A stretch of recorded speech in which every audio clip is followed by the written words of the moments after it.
భద్రాద్రి కొత్తగూడెం జిల్లాలో శాసనసభ్యుడు వనామ వెంకటేశ్వరరావు గారి కుమారుడు వనామ రాఘవ రామకృష్ణ కుటుంబాన్ని వేధించి చివరికి భార్య మీద కూడా దారుణంగా మాట్లాడి అతను సెల్ఫీ వీడియో ద్వారా సమాజానికి చెప్పింది వింటే సభ్య సమాజం సిగ్గుపడే పరిస్థితి ఉంది.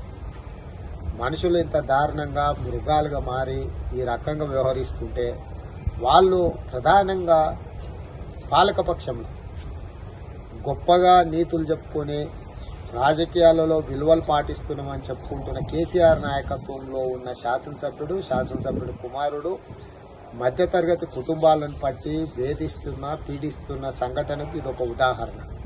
ఇలా కుటుంబంలో 4 చనిపోయినా రాష్ట్ర ప్రభుత్వం స్పందించలేదు. ఇప్పటి వరకు ఆ మానవ మృగాన్ని అరెస్టు చేయలేదు, లేదా కుటుంబం మీద పార్టీపరమైన చర్యలు తీసుకోలేదు. ఇంతకంటే దుర్మార్గం ఉండదు. అందుకే ఈరోజు రాష్ట్ర ప్రభుత్వము పూర్తిగా ఈ విషయంలో విఫలం చెందడమే కాకుండా పోలీసులకు కూడా ముఖ్యమంత్రి గారి అండదండలు వనామ వెంకటేశ్వరరావు గారికి ఉన్నాయన్న ఆలోచనతోటి ఈరోజు ఈ సంఘటనలో రాఘవన్ అరెస్టు చేయలేకపోయినారు. కాబట్టి తక్షణమే రాష్ట్ర ప్రభుత్వం కేసీఆర్ గారు స్పందించాలి. ఒక కుటుంబానికి తీరని అన్యాయం జరిగి సొంత పార్టీ ప్రభుత్వంలో ఉన్న శాసనసభ్యుడు వాళ్ళ కుమారుడు ఆ కుటుంబాన్ని వేధించిన తీరు, అవమానించిన తీరు చూస్తే ఎందుకు ముఖ్యమంత్రి గారికి చర్యలు తీసుకోవాలనిపిస్తలేదో, ఇలాంటి దుర్మార్గులను కాపాడే చర్యలకు కేసీఆర్ గారు పాల్పడడం శోచనీయం. కాంగ్రెస్ పార్టీ తక్షణమే డిమాండ్ చేస్తుంది వనామ రాఘవన్ అరెస్టు చేయడమే కాకుండా వనామ వెంకటేశ్వరరావు గారిని టీఆర్ఎస్ పార్టీ నుంచి తక్షణమే సస్పెండ్ చేసి దీని మీద ప్రత్యేక న్యాయ విచారణకు ఆదేశించాలి.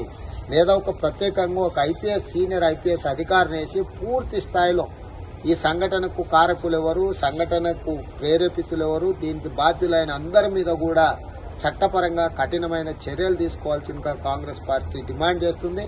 ఆల్రెడీ క్షేత్రస్థాయిలో మా జిల్లా పార్టీ అధ్యక్షులు కోడెం వీరయ్య గారు, పట్టి విక్రమార్క గారు ఈ అంశం మీద వెళ్లడము, ఆ కుటుంబాన్ని పరామర్శించడము, ఆ కుటుంబంకు అన్యాయం జరిగిన దాని మీద చర్యలు తీసుకోవాలని డిమాండ్ చేయడం జరిగింది.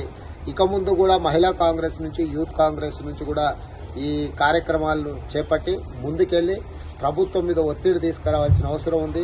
ఈ ప్రభుత్వం ఇలాంటి దుర్మార్గులను కాపాడే విధానాన్ని మానుకొని తక్షణమే ఈ నేరస్తుల మీద చర్యలు తీసుకోవాల్సిందిగా కాంగ్రెస్ పార్టీ డిమాండ్ చేస్తుంది.